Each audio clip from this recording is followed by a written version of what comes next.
NJoypad.com bring you another original. It's fucking great.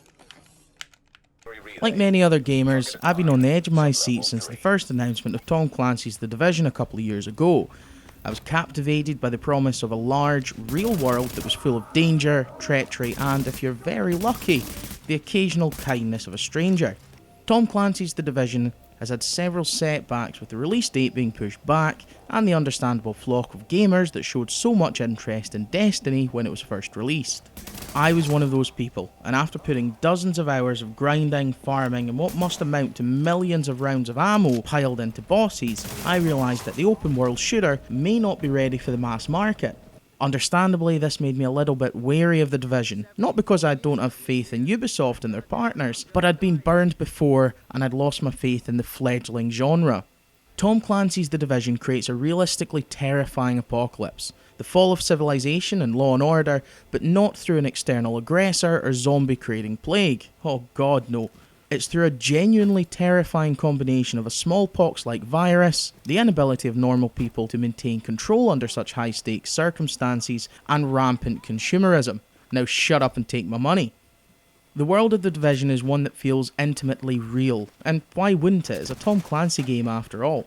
Manhattan, or a representation of it at least, has appeared in too many games to list, and it was easy to think that The Division was taking the easy path when it came to choosing the location of the game. Instead of generic buildings that change the name from the US Bank Tower to Los Santos Tower, The Division makes a true representation of the Big Apple, or a section of it at least. It's easy to fall into telling teammates who you are based on street names shown on the map, and instead of feeling like a sterile imitation, it feels downtrodden and abused, yet full of scared New Yorkers trying to survive.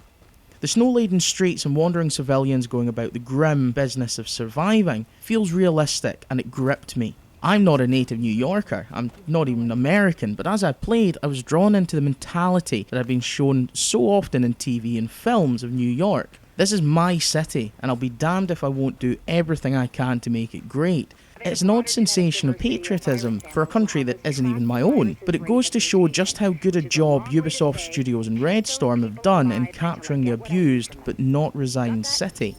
Unlike so many of its compatriots, The Division's cover shooting mechanics don't feel like a shooting gallery, and that's down to the impressive AI that are thrown in your way. Enemies will flank you, rush you, stay in cover laying down fire, or even fall back when the case calls for it.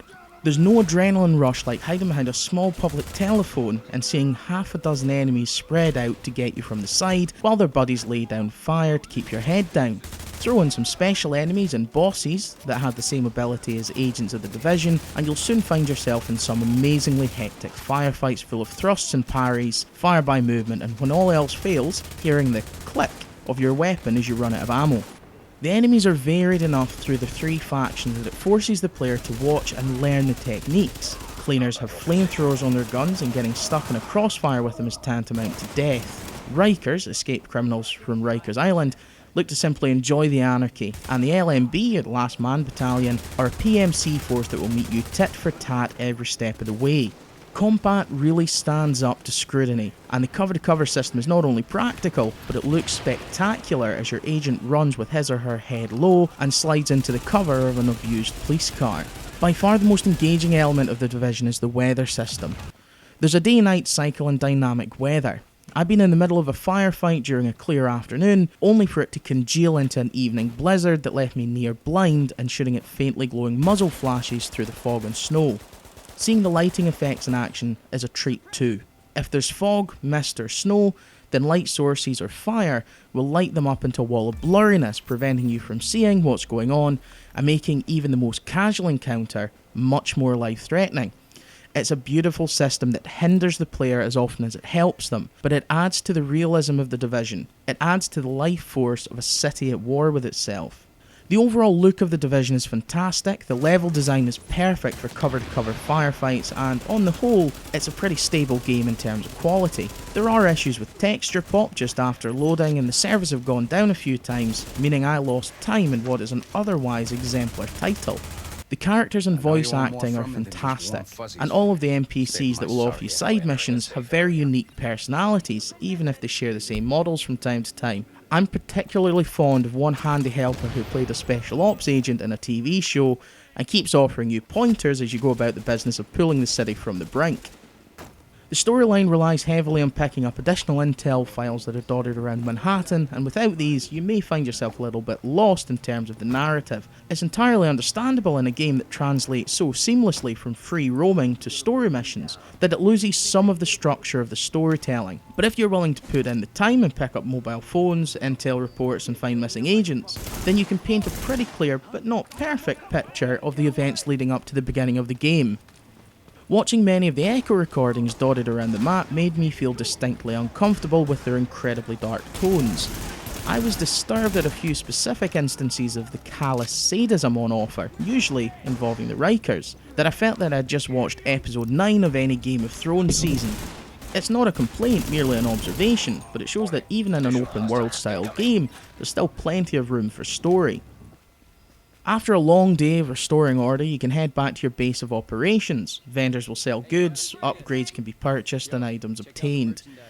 By upgrading each of the 3 wings in the base of operations, you can unlock abilities and modifications for them that can be used in combat. Deployable cover, increased experience points, damage and resistance buffs, turrets and healing abilities are all available at a cost. It allows the player to create the combination of abilities that will suit their playstyle. The social aspects of the Division aren't quite as ingrained as a fully fledged MMOs, or even Destinies for that matter. Outside of the matchmaking for missions, the only time you'll encounter other players is in a safe house or the dark zone. It makes random encounters within the free roam area impossible, and it does lose some of the unpredictability by doing so. The dark zone is the Division's answer to PvP, and it does it well in some aspects, and poorly in others. The Dark Zone is where you'll find the best loot and the hardest enemies. It's also the only area on the map that you can kill your fellow Division agents.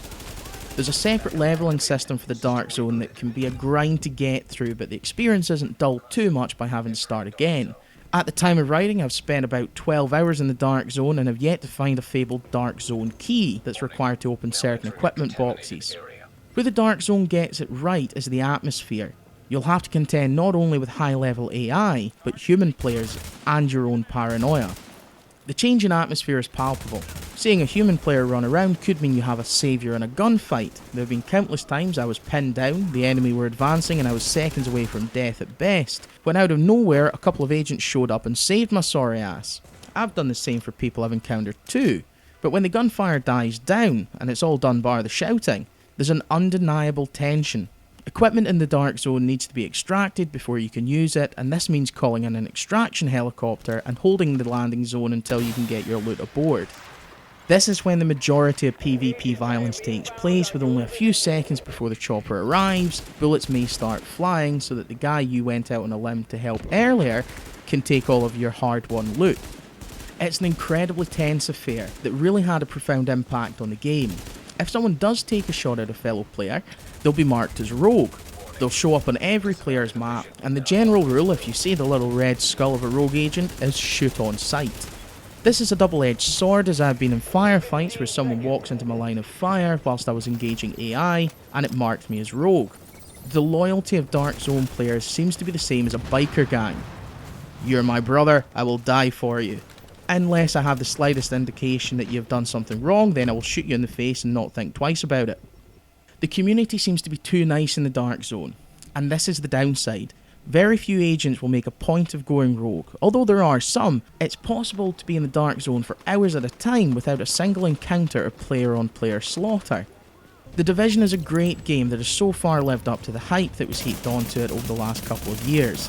I fear the end game may be repetitive, but with the option to play any story mission at your current level, or harder if you want a challenge, it at least stops it from being too much of a walkover. It's a beautifully realised world that feels alive. Competent and aggressive AI, and a fantastic weather system will keep you on your toes. It has a few rough edges here and there, and the server issues have caused me to be kicked several times since launch, but the Division seems to be the game that Destiny should have been at launch. Real and likeable characters make the interactions enjoyable. Engaging combat, an average but deep loot system, and RPG-style skills really take the Division up a notch. Tom Clancy may no longer be with us, but as far as a swan song goes, the Division is as good a tribute as you're likely to get. The Division is a game that I've been eagerly awaiting since its announcement, and it's a game that has not left me disappointed. It looks fantastic and it has a depth to the world it inhabits. Combat is engaging and tactical, and the story can be both funny and disturbing at times. It's a fantastic shooter, and it's a game you definitely want to play with a friend.